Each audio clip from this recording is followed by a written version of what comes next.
Hey everybody! Hello. You tuned in to Mad About It. I'm your host, Becky with the good hair. I am joined today for a very special edition of the podcast with my dear friend, Xtian. Hey y'all, how's it going? So, Xtian here. Xtian has a confession. I have a confession. You have a confession. Make your confession, bitch. Go for it. I'm gonna put on the record that Final Fantasy made me gay. There you have it, folks. Yeah. Don't expose your kids to it. 100% queerness rate. If you like Final Fantasy, there might already be a dick in your mouth. There might already be a dick in your mouth. Or anywhere else. Or anywhere else. There's a dick in your proximity. So, yeah, these are bold claims, but I think we got enough evidence. We've scrounged it up. It wasn't too hard. So here's the deal. We do not want to make any sort of like bold generalizations about how it's really gay, because it's also like a completely different culture from a completely different like part of the world that has nothing to do with our culture. So, are we being politically incorrect about this? Like, yeah, 100%. Like, it's a little bit rude to say that Final Fantasy is gay, but I don't know. First of all, we mean it in an endearing way. It's definitely endearing. It's not like, we love it. We're not laughing we at are it. very pro-gay. Yes, pro Final Fantasy. So to say Final Fantasy made me gay, it's almost kind of like saying Final Fantasy made me, authentically true to myself, happy to be alive. Yes. So that's another way of doing it. Yes, and part of this cultural difference is that, in the U.S., we're not used to the kind of lifestyle that these characters live, which we will go more in detail about. And so a lot of this, there's not concrete evidence of, they're not coming up being like, I'm such and such, and I'm a gay. I'm a genderqueer. I'm a this. I'm a that. No, it's all implied because of one culture being imposed on another. But also, there's also just, it's like in pop, in like the Asian pop cultures, like androgyny and stuff like that, it's just really all the rage. It's just, like, we got David Bowie and shit, but I guess the UK has David Bowie, right? Do we claim him? I think we do, but I don't necessarily think we have we that claim authority. everybody. We claim everybody. I'm being a rude bitch. It's the thing is you can't talk about anything without being a rude bitch. But I don't know. Final Fantasy's really fucking gay. Like, they have all sorts of things in the middle that's really gay. Like, the costumes are gay. Final Fantasy X-2 is the gayest shit I ever seen in my life. It's amazing. It's one giant drag show. If you're not a video gamer, I think you should still stay tuned. But if you are a video gamer, you probably are, because you're listening. So yeah, there's definitely like, it's rude to say that it's gay because it's a different culture. But we are saying that from our perspective as United States peoples, when we play this game, it gives us all queer tingles. It's really queer and tingly. It's the tingliest. And it's our perspective of what we noticed and how it either influenced or just in general affected. So are we projecting all of this onto this poor game from another country that didn't intend us to make it super queer? 100%. 100%, we're projecting like motherfuckers. This is just, my desires for the video game being like shamelessly projected onto this poor video game with a pre-rendered background that never changes. And that's what they want you to do. That's the whole thing. Yeah. It's fantasy. Fantasy. You create it. It's a final You can't give it all to us. Yeah. Or else it wouldn't be 100% fantasy. Not even close to 100%. It would be like 0% fantasy. Like, here's the story. So here's the deal. The person that made Final Fantasy gets all the credit. Hironobu Sakaguchi. Did I say that right? Yes, you did. Well, Nailed it. So he's Japanese. He worked for Square Enix. He used to be Square. The first version of Final Fantasy came out in 1987 in Japan on the Nintendo Entertainment System. It was just called Final Fantasy. I didn't think they knew at that time there was going to be 15 of them, but now there's 15. Plus offshoots here. Plus offshoots. Yeah. So, and like, yeah. But for the United States, it came in 1990. That was the NES Final Fantasy release in the United States. So a whole 3 years after. It's kind of a actually. Tell us about what's the setup? So there's 15. Are they episodes? Are they volumes? Yeah. They're 15 completely separate narratives. They are not connected via the characters or the plots, but there are some overlapping lore. Like they use the money called Gil. They're chocobos, which are these like bird horses that are kind of like. So they're like episodes, but there's recurring themes, recurring elements. Not even like there's themes and elements. Like little like there's little little eggs left, little Easter eggs almost from past games, but they're all completely different stories, and none of the characters have anything to do with each other, correct? Yeah, right. Are there no repeat characters? No.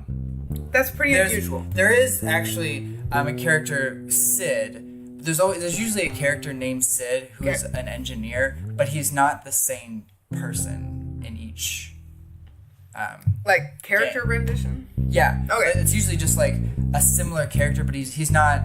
Sometimes he's a bad guy, sometimes he's a good guy, sometimes he's kind of more ambiguous. But I think that's just something they have fun with. Okay. So like I wouldn't say he's definitely not the same character. Okay. They usually have a Sid that has something. Usually he's like a handyman or some kind of engineer. Cool. I bet money that's somebody that the game developers know. Probably. Or like maybe just like they're projecting themselves as Sid or something. Yeah. He's only a major character in Final Fantasy VII. Okay. He's a playable character in that, but like elsewhere. Oh, cool. He's just like usually a side character. Awesome. So, full confession, Becky has appreciation for Final Fantasy. Becky has played Final Fantasy, but not all of them. Would not consider myself an expert on this. Way more of a Zelda expert than I am Final Fantasy expert. I can play all the ends. I can play Majora's Mask with my eyes closed in about 36 hours continuously. I can do the whole thing. So maybe we'll have another episode about that at some point, but we had to bring in the big guns for this one. Christian is the big guns. So Xtian is the big guns. So he's got such big guns. So, oh my god. It's like pure Popeye over here, Mr. Spinach. Oh yeah. Final Fantasy is my spinach. Final Fantasy is your queer spinach. So yeah, in 1990, we're talking like, this is the time where people were really creative. Let's be real. Like, stuff was weird. Stuff was kooky. It's not, the video games just like aren't like this anymore. I think that's a fair statement. Yeah. They're just not, they're so much more mainstream. Like, this is a really popular video game during a time where video games were still pretty nerdy. It's a really nerdy video game. Okay. I'm gonna go ahead and say it's a very difficult video game. Like, it's not an idiot friendly video game. It's not exactly Crazy Taxi. So if you're a Crazy Taxi fan, this is not your vibe. There's almost no. I don't think there's any taxi missions. No, you have Chocobo Taxi. But yeah, you have chocobo activities, but that's a chocobo, not like a taxi. Chocobo is just not the same as people can relate to a taxi. Chocobo is a pretty fucking crazy taxi, though. People don't naturally relate to a giant bird that they ride. Right. It's still very fantastic in nature. That's safe to say. So it's. My favorite thing about this game is especially I really liked Final Fantasy X. That was the one that really got to me, and Final Fantasy X the remakes. I did Final Fantasy X too. I liked that it's completely ridiculous. It like uses hardcore consistent elements that like make all stories amazing, except puts them with like really, really out there, otherworldly settings, and right when you're getting too confused, there's some sort of recurring piece of lore that brings you right back in, and you like don't at all feel like out of the loop. I don't know. It throws your imagination out there. It's an adventure. It's an adventure. It throws your imagination out there without letting you get too far out there and get totally friggin' lost. If it's too out there, I lose it. You know, it's gotta have some really like firm core, like grounded elements. And I feel like the number one thing about that in this one is it's in all the games is the personal relationships. Yes. Personal relationships in the game are pretty ridiculous. It's like really, really good writing. Yeah. So before we get into all the stuff, we gotta talk about the evolution of the whole series real quick. I know that sounds ridiculous, but we're gonna breeze through it, and just to lay kind of an idea of like, all right. So the game, it was originally on a Nintendo Entertainment System. If you ever played an NES before, it's not exactly an HD gaming experience. Now, I love old school games. I'm a real hardcore old school console sort of person. I like that better. It reminds me more of kind of just, you know, like a board game almost, or a book, or a combination of a board game and a book, which I think is just about best thing since sliced bread. I like it when I can kind of go into daydream world with the game that I'm playing. I don't really like it when it tells me exactly what to feel and think all the fucking time. And a lot of modern games, in my opinion, that they're just shoving it down my throat all the fucking time. They're telling me what to do, telling me what to think. They only give you one or two options. You don't have a lot of different, you know, there's not a lot of variety. And Final Fantasy is so good at, you know, taking you on a journey. They're really good at storytelling. The storytelling is so on point. So if you're really into storytelling, you're gonna be really into Final Fantasy. And the thing about it is that Final Fantasy VII, probably the most important game in the development of the series. Yeah, it was huge. From Final Fantasy 1 to Final Fantasy 6, it was a two-dimensional game on an NES. And then Final Fantasy VII got introduced, and it was on a PlayStation 1. The original PlayStation was like so dope for its time. So dope. Like it could do like more advanced 3D than basically anything at the time. Even Nintendo 64, which is huge. Yeah. And you know, so the disc play feature is a pretty important thing. And that lets us do all sorts of new things. There's 3D. There's still no voice, but now we have cutscenes. Because the PlayStation can basically play movies, you know, and you can play a movie on a PlayStation. Like a DVD. You can... On the first ones? I'm not quite sure about the first ones. Not the first ones? You definitely could for PS2. I'm not sure about PS1 though. Oh, okay. I bullshitted that then. I'll cut that out. Okay. But, but so instead of being in two dimensionals, now suddenly we're in 3D, and 3D is a hell of a lot more engaging. It's much more you know, and their abilities to make the characters become a lot more expressive. They get polygonal characters. You got characters with arms and limbs and feet and hands and heads. And it's kind of the beginning of the end for Final Fantasy. This is the direction they go forever. Yeah. They get more and more realistic. And in some ways, you know, I don't know. But when we were preparing for this episode, I really strongly feel like the more realistic you get, the less, you know, fantasy there is. And I think Xtian kind of agrees with this. But at some point, you have to admit that it kind of also makes the fantasy more intense. Yeah. And it's like this argument of like how much guide do you want in your fantasy? You know, like how much influence do you want from the thing that you're doing? You know, for the, you know, and it's like the other thing is just attention span. Like the games as they progress, they get faster and faster. Pretty much, the gameplay is faster, and every new game is a little bit faster than the last one. Yeah. So is that it's changing with the times, or is that game development, or is it both? You know, who even knows? I kind of feel like the pace of the old games is really, really good. Similar to, I'm also just like a hardcore fan of like Game Boy Pokemon, like just real slow pace, consistency. Usually not as much direction either. Not as much. Something's mentioned, you have to remember it. You have to remember it, otherwise you're just never gonna get it. I also love games that are actually hard, and when you mess up, it actually has consequences. That's what I really like. And in modern games, that's like it doesn't exist. They've completely gotten rid of that. Yeah, there's a in few modern games. notable ones, but yeah. There's a few notable ones. What do you mean? Like notable games that like do have that, yeah. But at the same time, like for the most part, no. It's usually like you can save anywhere. If you die, you just like come back like with little to no repercussions. You just like basically have to like do it again.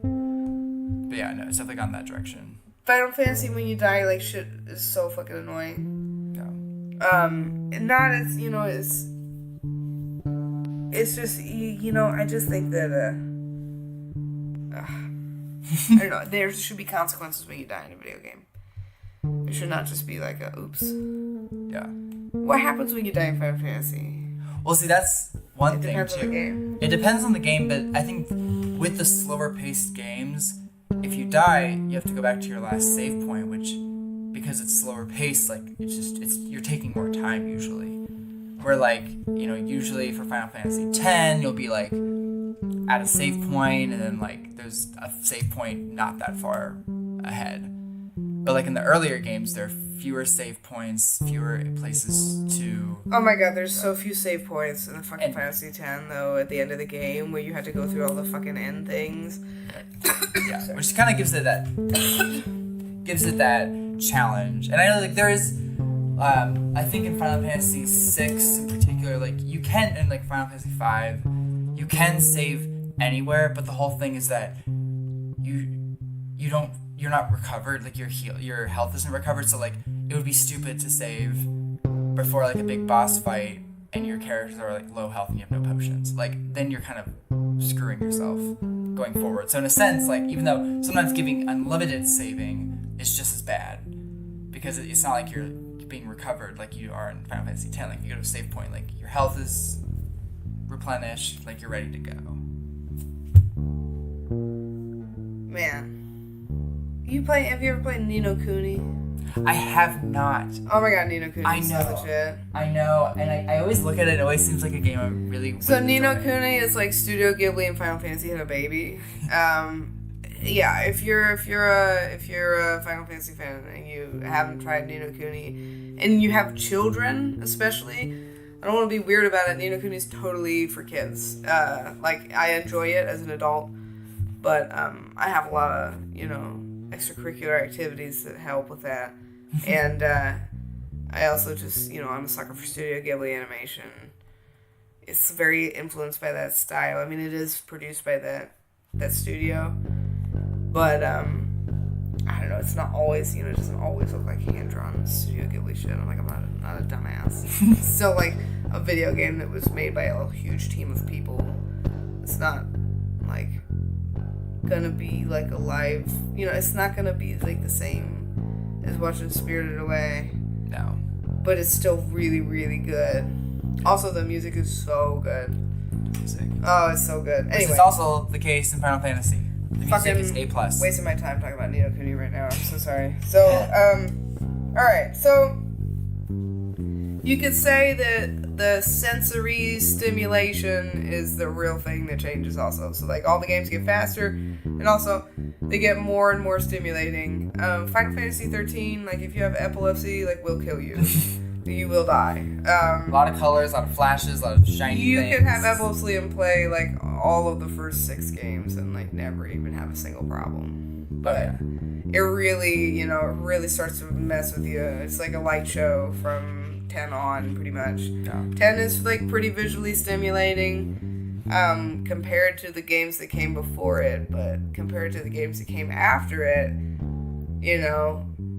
you're gonna fall asleep, like, compared to, it's just, like, it's, like, unbelievably not flashy compared to the other games. Yeah, no, it's And that's the thing, I really do think that from Final Fantasy 1 to Final Fantasy 15, it's really a sensory evolution. Because in the first 6 games, all you have to go by is the limited visuals they give you, because it's like 2D pixels, and then the actual dialogue with no voice. So you have to actually read and comprehend, and it gives you like a little bit of material, but just enough so that you can create the images in your head. Like you can say, hey, this person looks like they're wearing this color of this, and they probably look like this, and they probably sound like this. You get to kind of create a lot of the content with all these like just little implications, but you're given a good story.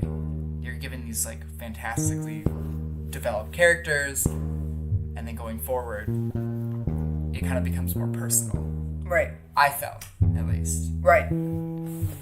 But then once you get to 7 is where it starts getting 3D, like you mentioned. 7 through 9 were all on the PlayStation 1, all 3D. Everyone got a little bit better looking, but at the same time, it's still that kind of polygonal shapes, and it's still PlayStation 1.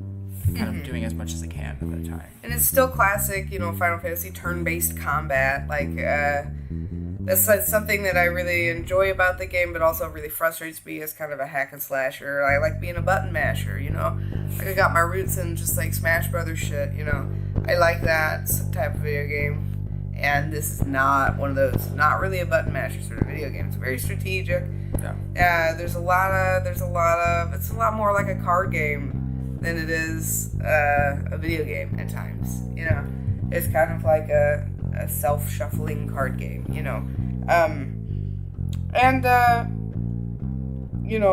7 through 9, PlayStation really amps it up, and then we get into Final Fantasy X, Final Fantasy X-2.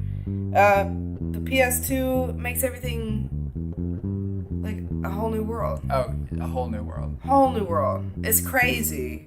The shit that they can do on a PS2 compared to shit that you can do on a PS1.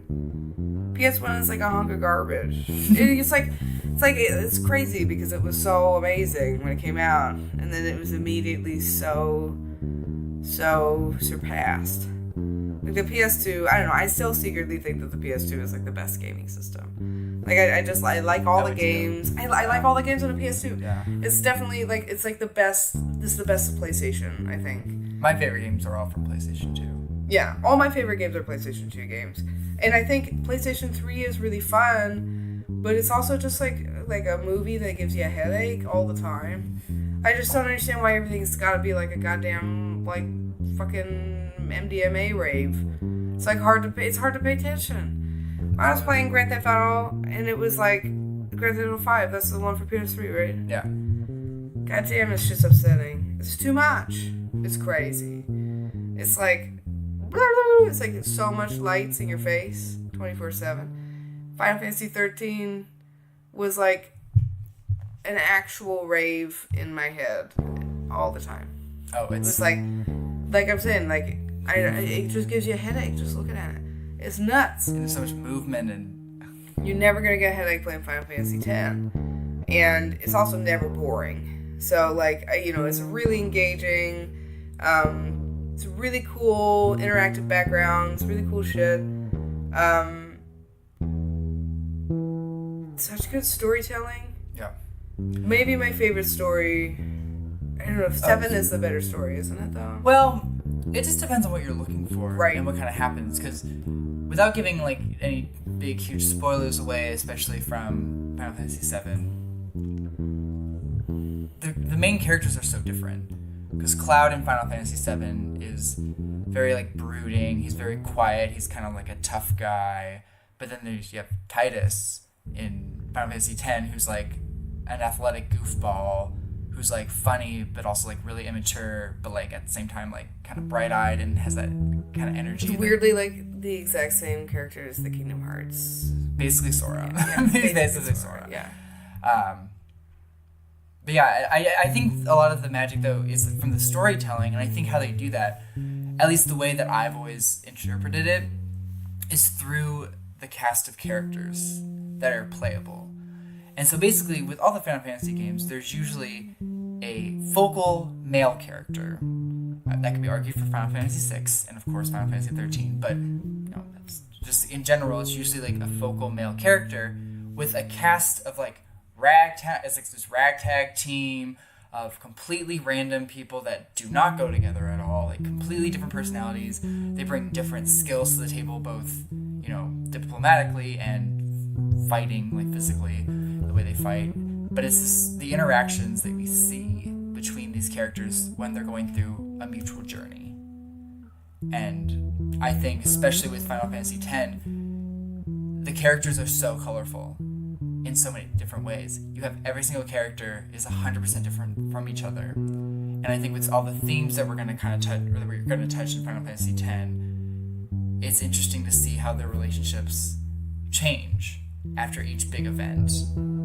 And so that's kind of like my interpretation of why Final Fantasy X is so powerful to me, because it's just there's this development that you see between people that are so different that I wasn't used to. Right. Because I was used to seeing, you know, like-minded people hang out together. Like, you know, you go to a church, you're like, oh, everyone's Catholic here. You go to school, like, usually I went to private school all my life, so basically you're a part of the same people with the same socioeconomic class, right? People who think the same politically, same religiously. All look the same, you know, literally, because you're all in fucking uniforms. Yeah.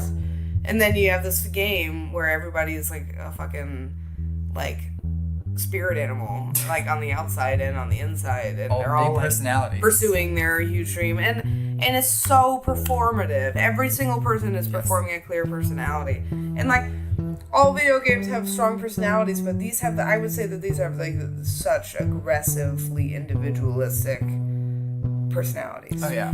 Well, again, it's giving Final Fantasy X is giving you more information than the earlier ones were.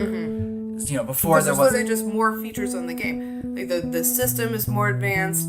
The what they can do with it is more advanced, and like what they are choosing to do with it is more advanced. And it's also innovative in every way, shape, and form. You know, I think that might be my main beef with some of the newer video games is they don't really seem innovative. They just kind of seem like full of stunts. Like there's a big difference between an innovation and a stunt. I feel a lot of experimentation being done right now. Right, experimentation is one way to put it. Yeah, I'm trying to see like what hooks people, because you know they're already right now like the visual quality is so high. They're trying to think, you know, what can we do to offset that, right? Without like, you know, trying to go beyond that instead of just the visual aspect, the playing aspect. Like how can we change the fighting styles and such? Right, which, you know, is what Final Fantasy is doing right now. Right. But you know, I don't know. Is Pokemon gonna change his fighting style? Did it change his fighting style? Not really. I kind of feel like the whole appeal of it is the style. It is. You know, and like to me, Final Fantasy is a turn-based fighting game, and it's almost like if you decide to go against that style, it's almost like you're saying that you agree that it wasn't really that fun.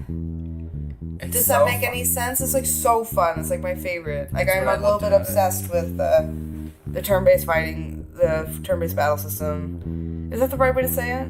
Yeah, it's like active time system. Active time system, is that what they call it? Yeah, like yeah, I like it. I really think it's fun. I love that you can put your controller down and like go to the bathroom and then come back and like you aren't dead. And when they started making it so that you were getting attacked. Active time battle. I'm sorry. Active time battle? Yes. I couldn't remember the third word. Sorry. It's ATB. ATB! Sorry. That's okay. I was like, wait, that's... Yeah, active time battle. I mean, unless you're like a video game nerd, you're not going to be too upset. Yeah. You might be a video game nerd, though. Oh, gosh. That's okay. Be so nice to us. We just so love nice. playing. We just like it, you know. We're just in it because we like to win it, you know. It is it's no big deal. We should talk about how yeah, I mean, and now suddenly there's voice in Final Fantasy X and X 2. Yeah. Like that's such a big deal. Oh yeah, it adds a personality. And also literally like a whole, but there's so much into somebody's voice. You know, you can tell so much about somebody from just their voice. So like having a voice actor for a character really amps stuff up. But again, every time you go into more detail, you're losing a little bit of that imagination. And you're losing a little bit of projection, you know, like you can you can freely project personalities onto any of the characters that don't have voices.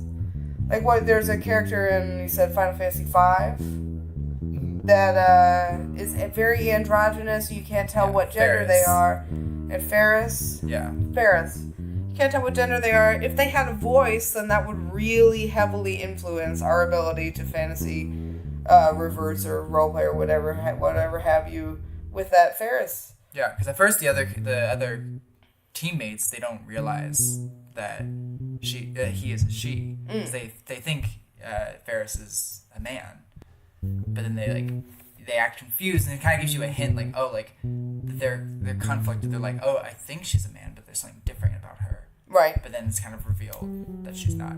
It's not really a spoiler. It's not really a spoiler. It's just a part of a character. You know, I am obsessed with the fact that there's a genderqueer conversation in Final Fantasy V. Let's be real. Yeah. You know, do we need to label it like that? No, but does it make it fun too? Yeah. It kind of reminds me of like Mulan. Like it's Mulan very Mulan-esque, you know, female warrior who has to pass as a man in order to get respect. You know, if they're not confused, then she's not doing a very good job of being a warrior. You know what I mean? Yeah. So, yeah, it's totally legit. It's super hot also. But having a voice actor has a huge impact on the way everything works. Yeah. You know, that voice acting is, that's going to be a real big change. And like you said, that's going to take something into a deeper fantasy for some people and take some people out of it more, you know. But I liked all the voice acting. I'm also just kind of not a cutscene person. I love cutscenes. Xtian is a cutscene person. Yeah, I don't know.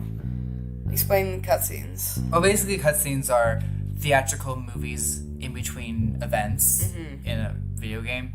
So usually, like, when you start a game, they start with a cutscene of, like, you know, it'll give you a setting. Like, you're not actually controlling any of the characters. You're just basically watching a movie until you assume control. And usually just gives more information. It tells more of the story. Sometimes it'll act out dramatic events. So it's not just, like, something. It's basically amping up a situation. And those really started in Final Fantasy VII when they got to 3D. But again, they were few and far between because it took so much, like, energy. You know, like, to make one cutscene on the PS1 was so much harder than it was on the PS2. So I think in Final Fantasy VII, there's like a couple cutscenes. Not many, though. It's mostly told still through inaudible text. Right. And same with Final Fantasy VIII and IX. They both have cutscenes, but it's not a common element of the playing experience. Where Final Fantasy X, there's cutscenes everywhere. There's talking, there's moving. They have clear joints and muscles and facial structures. Like, you can see their expressions. It's on the box for Final Fantasy X. Like, it advertises that there are facial expressions. Like, because when it came out, that was like a huge innovation.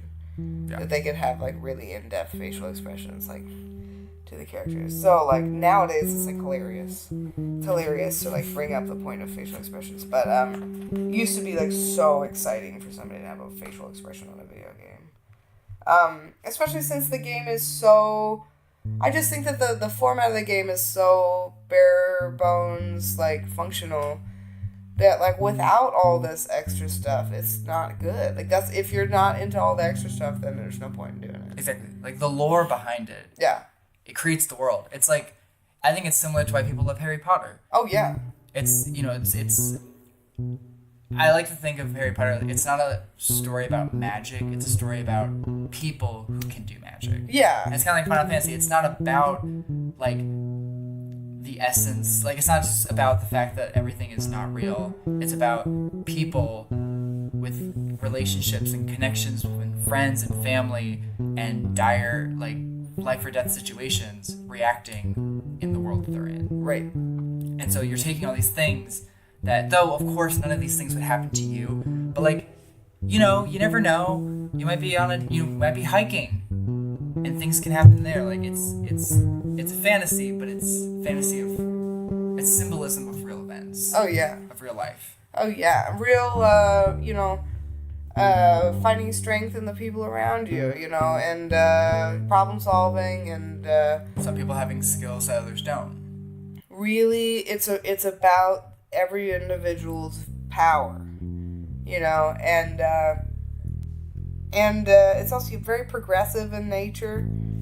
One of the things that I really like about video games is that it really teaches you that, you do the work and then you get a reward. That's kind of a bad thing in its own, too. It's like, it's not how life works. You don't get a reward every time you do good work. Yeah. And 99.99% of everything goes unrewarded. So, it doesn't really fucking matter if you get a reward. But, the rewards in Final Fantasy are just they're not a big deal. No. You don't do it to get something. You're not doing the game to get something. There's no, inventory surge that you're, looking for. You can collect all the weapons, but, it's that's this minor. part of the story, though? But not part of the story. It's something extra that you can do. Oh, okay. With Final Fantasy, it's almost, I attribute it to reading a book or watching a TV series. It's just a very long, extended story that you're invested in, that you happen to be able to play, and the playing style is fun, and it's innovative, and you get to control it.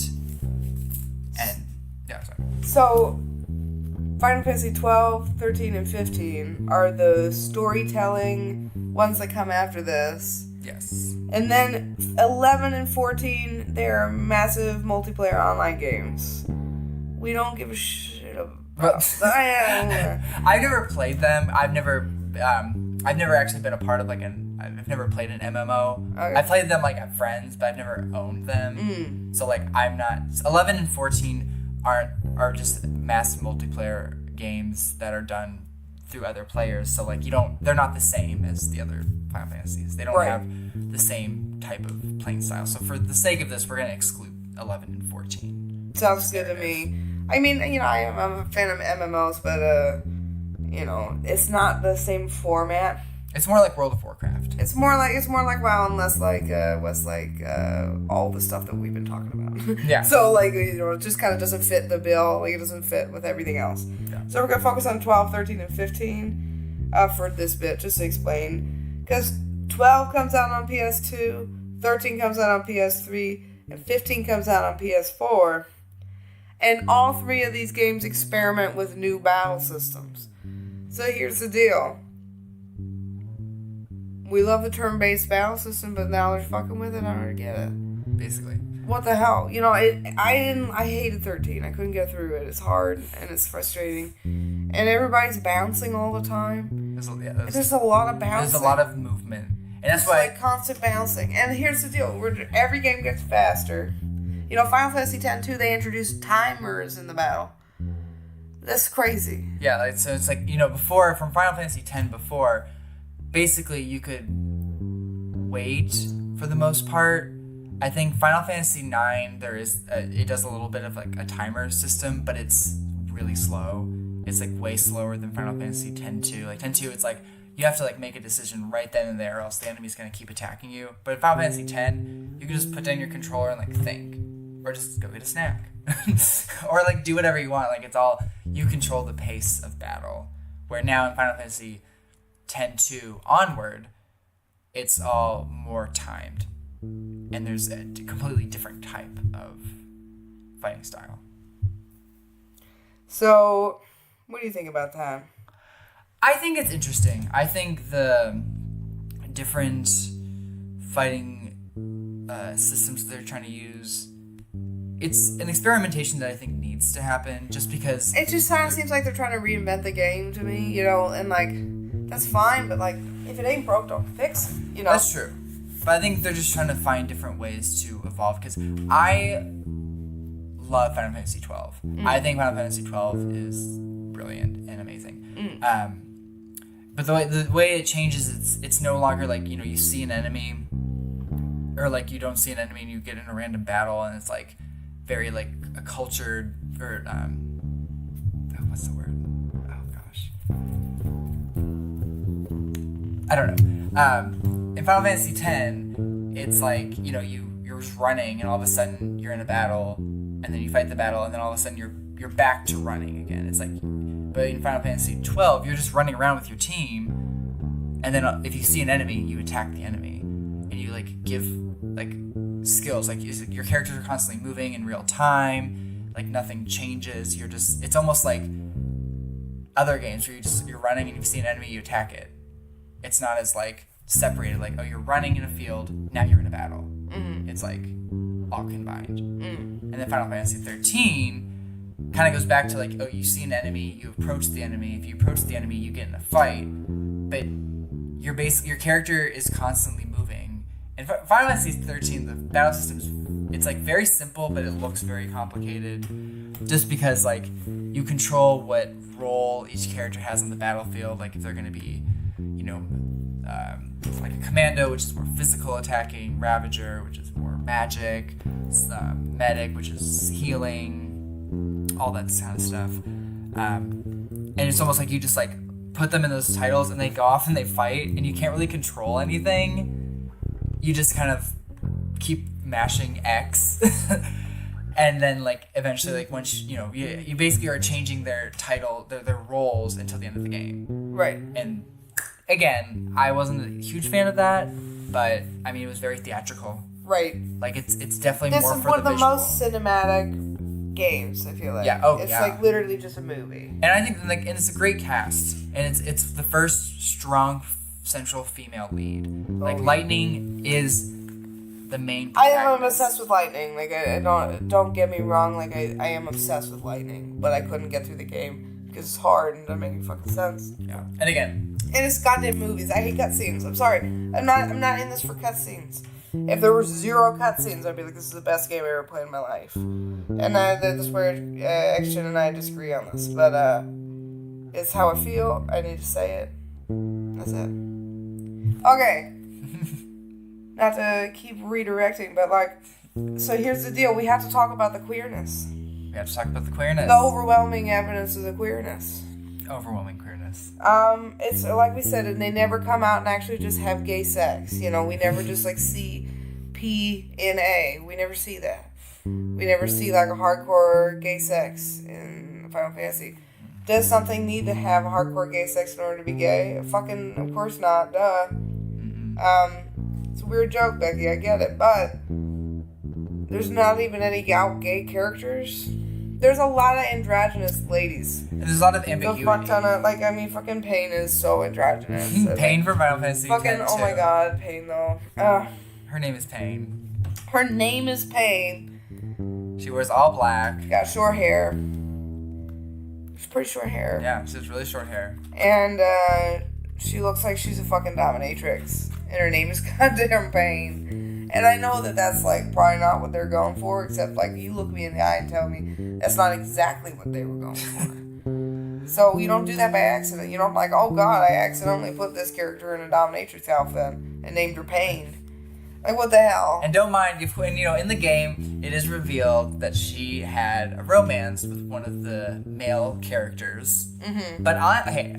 Who's buying it? Nobody. First of all, they're not together anymore. Not even a little also, Nuge has long, beautiful hair. Long, beautiful, and he basically flowing wears Jonathan Van Ness locks. And he has, like, skin-tight, like, jumpsuit on. Yes.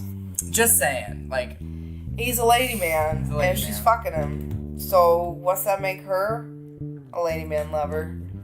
What's the way to be a lady man lover? You could be a lesbian. That's a choice. Somebody tell Pain about us. She'd love it. That's all I gotta say. And I'm pretty sure that her girl troop, I'm not gonna say that they're all mutually masturbating at the end of every save cycle, but they're fucking, you get to the save sphere and they all just rub one out, and it's girl power, and they all get their health back, and that's how it works. They do. So it's a little gangbang every time they get their health back. And if you don't believe me, you play that game. Play Final Fantasy X too, and you tell me that they aren't all just fucking all the time. They're all like crying and holding each other and dancing and celebrating and dancing and singing songs about how they don't need boys. It's nuts. There's a whole lot of like, we don't need boys in that game. While simultaneously looking for Titus. They're constant. I understand that the whole goal of the game is to find Titus, but we never see him. Maybe that's just what they gotta tell everybody when they're going through the town. You know, oh, we're looking for my boyfriend. That's what I'd do. For sure. Like, oh, yeah. Like, I met a weird chiropractor last year when I was here. There's a very strange chiropractor up the street down here. Alright, he's weird as hell. He's got tons of pictures of his family, and he keeps talking about God and stuff. And I was just like, yeah, I got a husband. I got like 10 of them. You need an extra husband? I got so many husbands, I don't know what to do with it. I don't want to tell you that I'm a lesbian. I look like one. I'm wearing a men's coat. You know, I'm scowling at you. And I'm daydreaming about your wife right now. But I don't know about you, but I'm going to tell you I have a husband. Because this guy's fucking weird. Is that weird? Is that unethical? No, it's not weird. Especially people just kind of go with it. Sometimes they'll be like, oh, like, they'll like, come to me and be like, well, like, does your girlfriend mind or does your wife? I'm like, first of all, you're just assuming that I have one of these. Right. Second of all, I have neither. Right. And I'm not going to correct you because, especially if it's a business interaction, like, I don't want to get, like, screwed or something. Right. Never. Yeah. Yeah, I mean, anyway. All this shit is gay. Payne should be gay. Payne doesn't have to pretend to have a husband. It's true.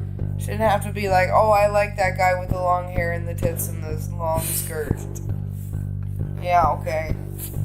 You're not gay, Payne. Fang is also really dykey. From Final Fantasy 13. Fucking Fang is dykey AF. I want to fuck Fang. She's a damaged character. She's like a character you actually want to play with. It's unusual for the female characters in Final Fantasy to be anything other than like witches and fairy princesses and like nature nymphs. So like healers or thieves, you know. And of course there are exceptions all over the place. But like, you know, usually in all the games, like the primary character is usually male, and they have like, you know, they're physical attackers, and then the primary female is a healer. That's usually just how it is, or like some kind of magic type caster types. And you know, I'm not the only person that kind of hates caster types. This is not my favorite person to play with. They're very useful, they're very strategic. You have to have magic in the game. I mean, your magic character ends up being like one of your most used people. Like Lulu is like so important. Like I fucking hate Lulu, but like she's important. You know, I don't understand why she has to have like little stuffed animals and shit. Oh, I love that. Like I know you love it, but to me it's just like, I don't know. I just like it when they're like boss bitches that are also kind of like dressed as dominatrixes and like. Yeah, I hear that. Dykey. I don't know. I'm biased. No, I feel that. Well, especially because in Final Fantasy X, like the 3 female characters who I think are all brilliant characters in different ways. You know, there's Yuna, who's the white mage, summoner, Lulu, the black mage, and then Riku's the thief. So it's like, you know, none of them are traditionally damage dealing types of the physical nature. Though I do have to mention that there is something called the sphere grid. You can technically make each character however you want them to, but your character is automatically dropped in one spot over another. So like, you can't just like choose to make Waka a mage. Right. Like you have to like take him significantly through his sphere grid, and then like if you want to make a change, you can teleport. But like you usually only get like one teleport in the first half of the game, one teleport orb. So then you can change them, but they're on a pretty linear path. Right. It's a pretty guided gameplay. Yeah. There's not a huge amount of, like, you can't play the game in many different ways. No. You could, but it's just not quite the same. No. You can choose different characters to specialize with, but I wouldn't say that you can really influence the gameplay very much. No. Not at all. No. I mean, there are some exceptions. Like, I know for Final Fantasy V, it's completely open-ended. Ooh. Like, you accumulate these jobs, like they're like called jobs, and you can create your character like to do whatever you want, like because there's 4, well technically 5, but at any given time you have 4 playable characters and you can change them at any time. But again, like usually you have to address like what you need. Like you can't be like, they're all gonna be physical people, because then who's gonna heal you? And then who's gonna be able to damage the elemental types? But in general, it's pretty linear throughout the games. Right. They have their strengths and their weaknesses. Right. It's all about that fixed background. Oh man. Yeah. I tell you. I know. It's just like when you look at Final Fantasy, all the games are such like there's such concrete recurring elements, and then all the new Final Fantasy games go against all their concrete recurring elements. And I am tempted to be like, it's not Final Fantasy. But at the same time, it's like, we gotta reinvent it. Like, you gotta do something different. And I think that, what's now expected out of a video game is completely different than what used to be expected out of a video game. Yeah. I think that's kind of, if you're gonna have issue with it, you gotta have issue with the market, not really with the developers. Yeah. But, alright. So here's the deal, like, it kind of goes back to, like, the cultural stuff versus the, our projections as an American audience, like, our experience with this as an American audience. Like, a lot of the androgyny, like, the character like Fang, a lot of the characters like Pain, stuff like that. The androgyny of these people, is it really queerness? Is it fair to associate that with homosexuality in any way, shape, or form? Some people are 100% pissed about it. They can go suck a dick, quite literally. I don't know. As my experience as a queer person, when I see an androgynous character, I get all sorts of tinglies. Yeah. Not necessarily because it's, like, better or worse, it's just somebody I identify with. And, like, why is it such a surprise or such a revolutionary idea that queer people are going to identify with androgynous people more intensely than non-androgynous people if that's how they identify? So and obviously not all queer people are androgynous. Plenty of exceptionally cisgendered queer people. There's nothing got to do with having a deviant sexuality and having a deviant gender. You know what I mean? Listen to the other episodes of the podcast. But undeniably, the androgyny is what we're isolating here. When we're talking about the queerness, we're talking about these characters that are just flagrantly bending gender and making the game more interesting because of it, and making it easier for me to identify with the game because of it. I mean, even Yuna, Yuna has some hardcore, like, empowered woman, like, very, very bisexual, pansexual sort of vibe. Yeah. I would totally say that if they had to go into detail, I definitely would say that Yuna's, like, distinctly, like, omnisexual. Yeah. Well, and almost kind of backing up just a little bit before we kind of dive into that, I think there's just so many trends, too, that you can look at throughout the games that kind of point to this idea that, of course, women and men can be androgynous and it's fine, but it's looking at how those characters, what role they play in the story. So, like, when we look back, the major characters that stick out to me that have probably the most outward instances of being at least genderqueer or, pinpointing on the androgyny, there's Ferris from Final Fantasy V, but she's not the main female character. It's, there's Bartz, who's kind of like the protagonist, the main guy, and then Lena, who's kind of the focal female.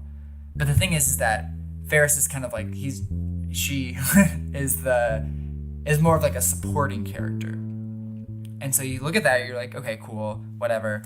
And then Final Fantasy IX, there's Kina, who's a completely off-the-wall character, like, not a human. There's a lot of, discussion on, he, she pronouns, doesn't really go by any of it.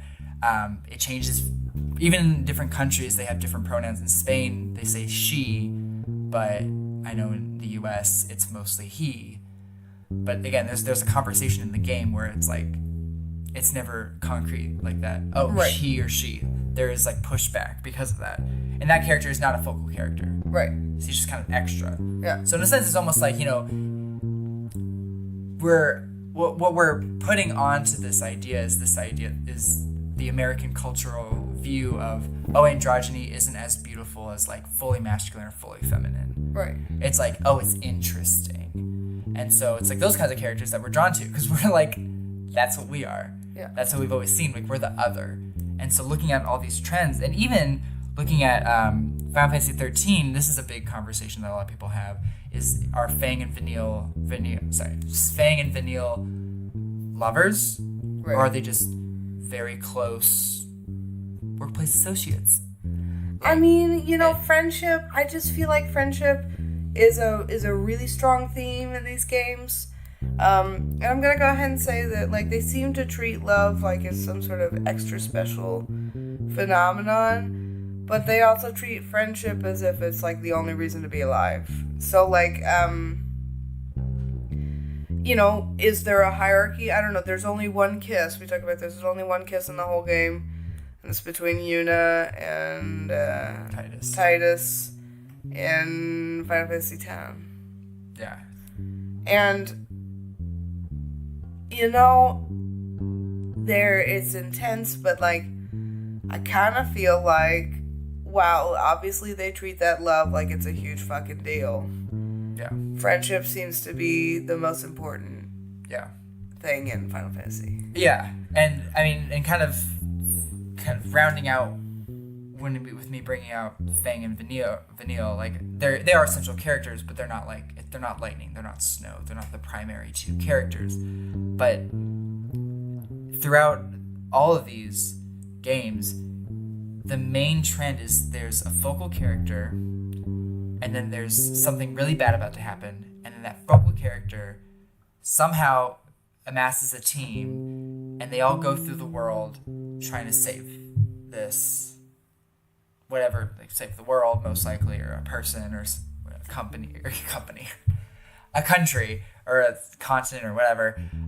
But the team, and that's, like, for me, the magic of Final Fantasy is the cast of characters. The team is always just ragtag. It's just, a bunch of random ass people who, like, would never get along in the real world. Mm-hmm. And we're so used to, being a part of the same groups. And so for me, it was really cool to see a group of people who are very different, very performative, very theatrical, work together and become friends. And then that connection that they have together, like, gets them through. Because it's almost like you run into all these scenarios where if you didn't have one of those characters, they probably would have all died. Mm-hmm. Like, there's always, like, somebody who's saving the day. And for me, like, I was always able to latch on to a character, and it was usually, like, the speedy characters. Like, my favorites are, like, Riku, Locke from Final Fantasy Final Fantasy 6. And then even, like, the Vieira characters are usually very nimble characters, but you can latch onto them, but then you're watching them interact with people that are so different. And as, a baby queer, I was just terrified to talk to straight men. Right. Like, absolutely terrified. Like, it's the idea... it's dope to be able to watch, like, these weirdo queer people interact with these, like, straight, normal, like, hero types. And, like, everybody loves each other and everybody's friends. Yeah. It's, like, a cool alternate reality that, like, does exist, but only when you're, like, finally with your group, you know what I mean? Yeah. So, like, it's just kind of a dope testament to friendship. And, is it queer? I don't know. No. But can it be? Yeah. Yeah, exactly. That's my version of Final Fantasy. It's my fantasy. Everybody's fucking queer as hell. So, if you're pissed that I'm turning your gay into being a queer shit, just shut up and accept the fact that it's, everybody's fantasy. It's not some sort of set fantasy. Yeah, exactly. This is more of just how the game affected us and what kind of latched us onto it. Because, again, because queer can just mean different. Like, the idea of, like, Riku and Auron being friends in Final Fantasy X, Riku's very, like chipper, like, young girl, very kind of, mischievous, but just very, like, cheerful. Mm-hmm. And then Auron's, like, this super old, brooding, like, man. And just, like, the idea, like, of these completely different people getting along and helping each other.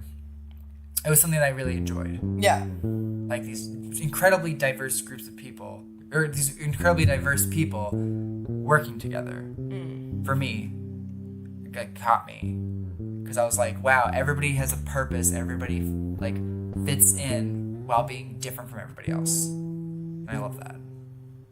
That's huge. But on the flip... Here's the thing, though, is that there's, like, bad queer representation in Final Fantasy. Exactly. That's exactly where I was going to. Yeah. But another trend is, and this, you know, we've seen this in a lot of movies, especially maybe of the Disney variety that also utilize this. But a lot of the villains are almost blatantly queer of some sort. Like, the ones that stick out to me, I mean, even Final Fantasy VI, you know, it was still 2D. Kefka, who's like one of the worst villains of all time, worse as in like amazing, very effeminate. Like, he's a clown with a lot of makeup. He's wearing a lot of colors. He's very like nihilistic. He's just literally like looking to just destroy the world and like watch the world burn. But he has very colorful language. The way he speaks, he uses like extensive vocabulary. And I'm not trying to sit here and say like, oh, like he seemed intelligent, so he must have been gay, not straight. That's not what I'm focusing on. It's the idea of he was just a very flamboyant character, and you can feel that through the text. And the fact that when you look at videos, or if you watch a picture of him, he's often floating. He's often floating in the air. It's like this idea of like kind of like, you know, he's very different from everyone else. He's got like powers, but he's almost reminds me of like the Cheshire Cat. Like, he just kind of shows up, causes some mayhem, and disappears. And so, you know, that's, you know, of course not the best representation of being gay, but whatever. But I think that the biggest example is probably Kuja from what's it called? Final Fantasy IX. Literally, he's purple. Literally looks like he's wearing like a drag queen costume. Like, so much skin showing, and he's like so flamboyant with his hand gestures. He flips his hair. Like, he's, you know, granted Final Fantasy IX doesn't have voices, but now you can see more motion. It's 3D. And so you're watching this character with very colorful language. You know, he's very, like, kind of petty and witty. He, like, does little short jabs at characters based on appearance. And he always is, like, making fun of Zidane's, who's the main character's, like, appearance.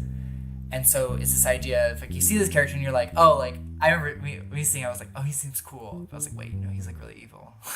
I was like, I guess I'm glad he's here, but maybe not. I don't know. So I mean, you know, that's just like tough call, you know. Representation is amazing, and it's also like, what the hell? Yeah. You know, like, why is, you know, it's like, you know, it's not, it just doesn't make me feel better when the queer people are evil. Yeah. It's kind of like, okay, fear and loathing of queer people. It's a tough call, because like, it's also kind of hot. I'm not gonna lie. Like, I love a good queer villain. I want to fuck the queer villain. Mm-hmm. Maybe that's the whole thing. We all want to fuck the queer villain. Maybe I'm not the only one that wants to fuck the queer villain. No. I love it. It's hot. You know, more fantasy. It's twice as much fantasy as when they're good for you. You know, I don't know. It's obviously it's good when they're good, but it's not as dramatic. It's not as theatrical. No. You know, and oftentimes these characters, you know, you're used to looking on the protagonist side where it's like the protagonist and his team, but then there's a villain, and of course there's like side villains and there's primary villains, but these characters are largely alone. They're largely by themselves, and even if they have some lackeys, like, they don't trust them, they don't respect them. It's basically it's a lonely entity trying to do something awful to the majority. Mm-hmm. And so it's kind of a toss-up with how to read that. You know, they describe Kefka as a nihilistic sociopath. You know, I think that's like pretty much all supervillains. I don't know. I mean, the idea of a supervillain is kind of just made up. You know what I mean? Like, nobody is actually a supervillain. So it's a caricature of badness. You know, like, it's just a caricature of the wrong thing. Yeah. And the good guys are a caricature of the right thing, you know? And everybody always thinks that they're a good guy. And, there's no such thing as a bad guy, but, you know... in Final Fantasy, the bad guys are just as bad. There's not a lot of like, redeeming, you know? By the end of the game, you're pretty much certain this person's like, you want this person dead. Yeah, and there's not a lot of like, oh, I wonder if they're worth saving. Like, usually not. Never. Depends. I mean, some fleeting moments. Yeah, they're fleeting moments, but like largely you get to the end and you're like, okay. Like, otherwise, like, what the fuck would the game be? Like therapy, you know? Like, sit down with the evil villain and be like, listen, like, we think that you're just internally very homophobic and you need to stop killing the whole world. Well, that's one thing that Maybe the evil villains are just internally homophobic. Maybe that's why they're such dicks. Perhaps, but I would even see that, and kind of getting into this point, is I think that the Final Fantasy like 12, 13, and 15 really start to play with these villains that are bad, but at the same time, like, they have like a logic. Like, there's a logical reasoning, which of course we're not going to kind of focus too much on that, but I think that's another way that the new games are experimenting. They're experimenting with you finding a virtue in the villains, so you can kind of get attached to them, but then at the same time you're like, oh no, you kind of have to go. You can't let you stay doing your thing, but also, like, we feel like if we had a little bit more time, we could help you. But usually, I mean, especially up to Final Fantasy X, like, usually it's like pretty set in stone. Yeah. Who's good and who's bad. Which is why, another reason that Final Fantasy X is great, because one of the main villains, Seymour, doesn't start off as a villain. And of course, I mean, you kind of get a weird vibe from him, but at the same time, maybe that weird vibe is just the fact that he's so obviously gay. He's got like long blue fingernails. He's got like this elaborate robe that's oddly covering like none of his chest. He's a very flamboyant character. His voice, because now we have voice. And it's almost like before you can kind of just like look at the character and be like, okay, like there's emotions, the text is very like leading towards queerness of some sort, but now you have a voice and he has a higher voice. He has more inflection to his voice. You get like a creepy vibe from him. So even when you meet him, you're like, I don't know if I should trust this person. But at the same time, like he's a religious leader. He's a praetor, which in the game is like some kind of like religious leader. There's so much religion in Final Fantasy. Yeah. We have like a whole separate Final Fantasy religion shit, but it's not a video game podcast. Sorry. But there's like so much, and like I don't know, man. Are the characters actively religious? Like Yuna is, obviously. Yeah. Well, the thing is, I almost feel like this is like a good transition into talking straight about Final Fantasy X. Right. Right. Yes. Okay, cool. Because looking at Final Fantasy X, religion is a huge theme. Like there's the Church of Yevon and the followers and the different camps and the different thoughts and the war and all these temples. Different and how to deal with sin and everybody's opinion on sin and like whether or not sin is like something that everybody should come together to work about. Yeah, and it's crazy. Yeah, and so to give some setting with Final Fantasy X, there's a lot into it. Like obviously, we highly recommend you go play the game. You can get it for PS2, and they also have it remastered for PS3 or PS4. Dope. So basically, you can play it on PS2 through 4. Completely worth it. So basically, there's a guy, the main character Titus. He's from like a different time, and he somehow through sin, which is this giant scale, he kind of looks like a giant like whale scale. Comes into his town of Zanarkand and destroys it and sucks up a bunch of shit, and he comes into it. Wakes up at Besaid Island, and which is where Yuna, Waka, and Lulu, who are three of the other main characters, live. And he basically is just like walking around being like, where the hell am I?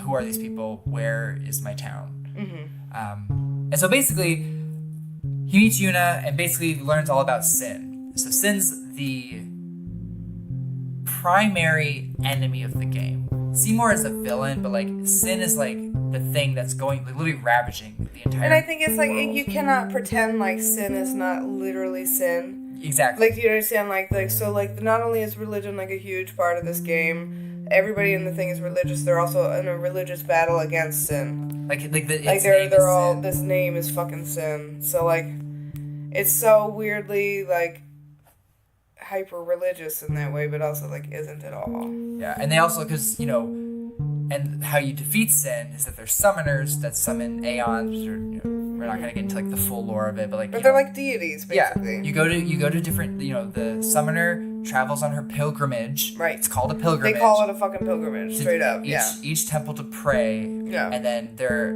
binding with the aeons. It's ridiculously religious. Yeah. And so you're going through and you have your team. So it's like, you have your guardians to help you.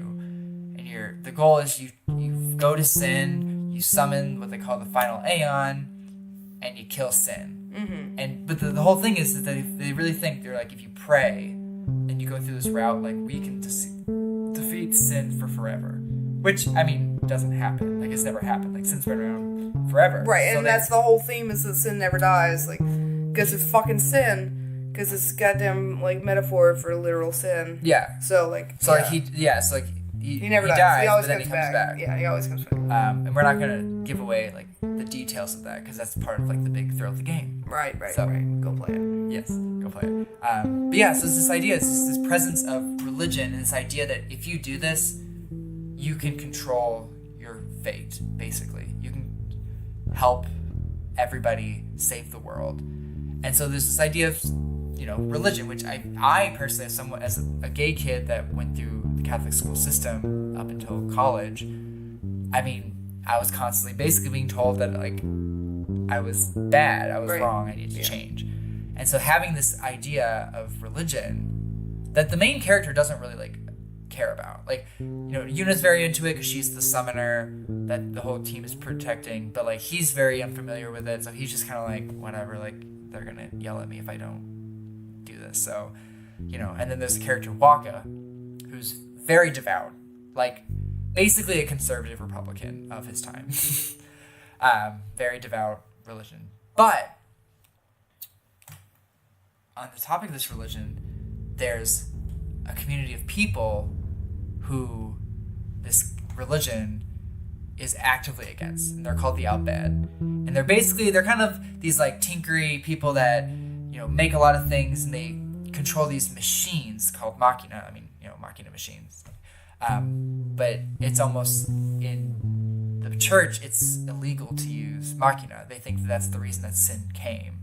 And so they attribute the coming of sin to the Albed using all of these machines that they're making. And that's Riku is a character, is the Albed. And I think the Albed really symbolizes all other groups of people. It could be people of color, it could be LGBTQ just like people, foreigners or minorities in general. Anybody that's seen as different. Right.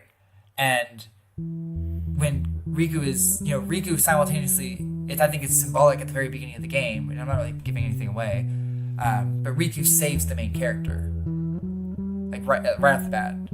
It's like without Riku there, like, Titus would have died, there would have been no Final Fantasy X, we'd have no purpose to our lives right now. And so you see an Albed do good.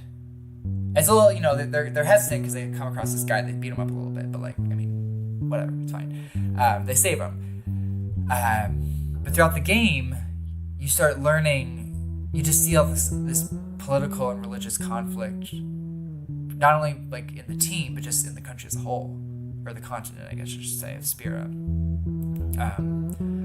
And so when Riku's, introduced, like, there's this huge feud between Waka and Riku, because Waka doesn't like the Albed. He thinks they're all crooks, thinks they're all, like, just awful, horrible people. I wonder what that's a direct parallel to. Right. Like, maybe some people, and again, this is not a bash at religion either. Mm-hmm. It's not. It's just I've had a lot of positive experiences through the church and in school, but I've also had a lot of negative ones. Right. That are, like, objectively negative. Right. So I'm not saying that... It's definitely relatable to not like church, is all we're saying. Yeah, exactly. It's a hella relatable thing. Also, could we talk about how, like, kind of all this is just kind of like teenage woes?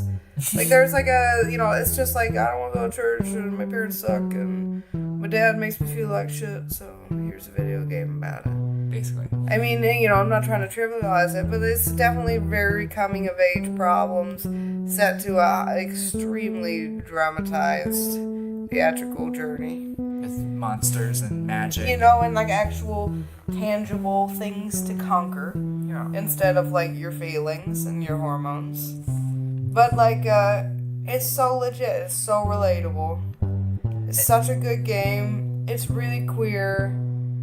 Is it queer because it's Asian, or is it queer because we're faggots? I think it's both, you know? I think it's a little bit of both. Because it's going back to this idea of these intense connections that in other countries, like having strong friendships and having like touching in your friendships is normal. Mm-hmm. But for us, especially as a male, someone who identifies as a man. Before we move on, we have to talk about how Final Fantasy 15. Everybody thought everybody was like leaving women out of this. We need to talk about the like anti-feminist bullshit. This like nonsense. I'm sorry. There's nothing anti-feminist about Final Fantasy having an all-male cast. If you look at any of the past games, there's tons and tons of female characters, and they're not all casters. They are a very inclusive lineup of different sorts of avatars. They might have, in fact, done 4 male characters because Final Fantasy 13 had tons of female characters.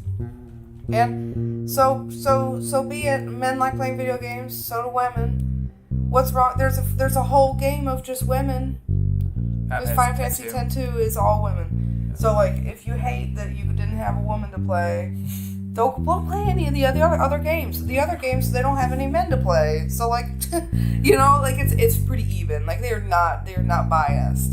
I wouldn't say that they're not biased. They're obviously biased. Everybody's biased. Like, bias is part of life. But there's definitely, like, a very, you know, kind of everybody mixed in sort of vibe to these games, and the fantasy part of that is what really brings it all home. So I don't know, I think it's completely ridiculous to complain about the fact that there's no women in the Fantasy 15. Yeah, and again, they're experimenting, and you know, they came up with a story that involved 4 very close male characters, and again, there's nothing that's overtly queer, and of course there's like Freya, who's like the I think it's like Unifreya. I don't remember. I'm sorry, I don't remember her name. But like the female character that basically that he's looking for, Noctis, the main character. You know, there is a strong implication that maybe they're, you know, romantic interests, but they also could just be like childhood friends. You know, again, nothing is overtly said. And it's kind of the same with Noctis and Prompto. There's a lot of friendship versus romance is the crazy thing. And that's the thing is there's a level of appreciation for friendship that I think the games evoke that the U.S. does not have. Right. The U.S. is just like full of bitches. It's focused on romance. It's focused on finding your soulmate. So basically, kind of, you know, with the religion and sin, there's that conflict. It's going forward, you know, there's religion versus blasphemy or heresy or whatnot.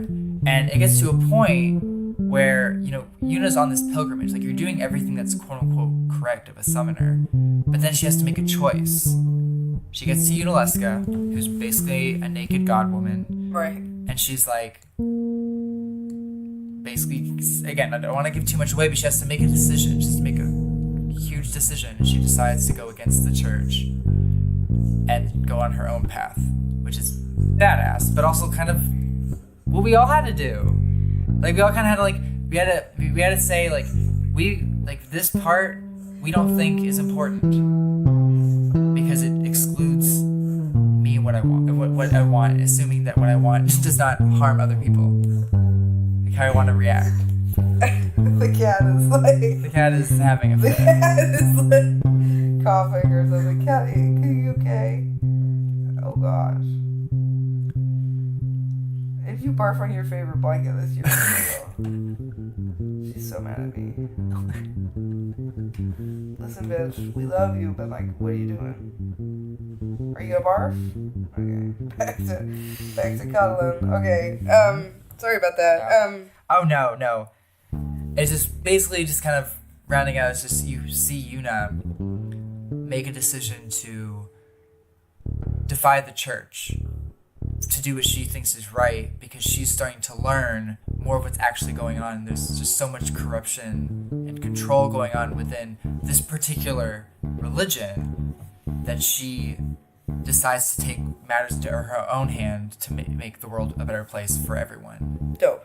And which is amazing. And the fact that it is revealed that she is half Al-Bhed, which again is this whole like idea that like, you know, again, not like she's, you know, of course she's into Titus, but it's this idea of like she, without knowing it, like she represents a character who is like bi something, biracial, bisexual. She's two parts, there's two distinct parts to her, and though you have characters like Waka and Riku who are very much like proud of who they are or what they're not, you have Yuna who hides a lot of this information from everybody because she knows that they were going to be upset. She knew Waka was going to be upset when he found out that she was half Al-Bhed because she's Riku's cousin, and which is like an odd coincidence, but like I'm into it. It's fine. So actually, maybe maybe they're not fucking Right. But you know, whatever. We don't know their cultures. Incest is the new thing, which is awful. Incest is like everybody's secret favorite topic. I don't understand. Like the whole world just like loves incest. Yeah, we all understand that incest is awful. And especially because Riku's brother is like very sexually attracted to Yuna, which means if he's Riku's brother, named Brother, then he's also related to Yuna. So ridiculously incestuous. So ridiculous and incestuous. And do you want to know who Riku and Brother's dad's name is? Father? Sid. Sid comes back. Oh my god. There we go. Oh my god. So. Oh my god. But yeah, that's basically like the main fact is that it's just, you know, and then on top of like the great fashion, like the great like the elaborate costumes they have, all the colors, the dancing, the movements, the movements of each so character. Exactly, and they're so expressive. Even of the males, they're just so expressive. Yeah. Even if it's not queer, it's just more expression than we see out of most straight guys. Sorry, like. Yeah, I mean, just more expression than we see out of most people. I mean, yeah. It's a very hyper expressive thing. You know, is it our fault that we think hyper expressive things are queer? Like, maybe. I don't think so. I think it's just how it's always been. But again, queer doesn't necessarily have to be a sexual thing. Exactly. It's definitely it's unusual. It's a behavior. It's a lifestyle. It's also just like it's a style. Yeah. You know, it's a notable, like, you know, the same way that like Art Deco is a style, queer can be kind of a bit of a style. It just depends on what area you're in, or region you're in. It's you know, it's not our fault that this Asian style anime illustration kind of is queerish to us. That's our perspective. Yeah. Okay. Well, I don't know. I mean, what do you think? I think we kind of did it. I think there's like very few. I mean, there's a million things we could talk about. There's a million things. There's like some sort of gay bathhouse. What does it say? Oh yeah, in Final Fantasy VII, there's Cloud, the main character. It's not even like honestly like that huge to the story at all, but right. like it's like, well, he does go in drag to try to get into like something. I can't exactly remember what it is, but like he gets in drag and he's uncomfortable about it, and then he's like in a gay bathhouse. I honestly like don't even remember the context, but it's not like Cloud's like, oh my gosh, I love this. He's obviously very uncomfortable with it, but the fact that they like put that in, like you have these like pixelated like buff men with no shirts on, it's like okay, like with like a very feminine language, and so it's kind of like okay, like what is this implying? I think it was more of like I think that could have been more of like a gag, just because it's like right. funny. It could have just been a gag, which is like also kind of weirdly homophobic, but also like, you know, maybe it's not a gag, maybe it's just how it is. Maybe not. And then the music, I just had to like say the music of Final Fantasy yeah. X, beautiful. So good. There's not like every screen and every like sound clip is like gold. So good. It's beautiful, great detail, great characters. It's good. A lot of lore, a lot of great storytelling. Definitely worth getting obsessed with, y'all. Yes. Alright. I think that's about it. I mean, this is a pretty good episode. But we're gonna tune in with some more stuff soon. Stay tuned. The queer music episode, I'll be honest, it's so in the works, but my computer cannot hold the files for all the different shit that I'm working on. I had to delete like half of it. I'm working on it. I'm working on a solution to this. But Becky's got technical difficulties, and we're sticking to like regular sized episodes right now. There's like so much media that's going into the queer music episode right now. That's what's going on with that. That's why there's a delay. But other than that, there's gonna be some more sex stuff coming up. We have to have a solo orgasm episode. I've talked to too many straight women that can't make themselves come to make me be able to sleep at night. And not that I give a shit about whether or not y'all are coming, but I do believe that everybody's entitled to sexual satisfaction. As a human right. So, yeah, okay. Thank you so much, Xtian, for being with us today. Thanks for having me, Becky. Oh my goodness, it's so good. It's so wonderful. All right. Ta-ta. Bye.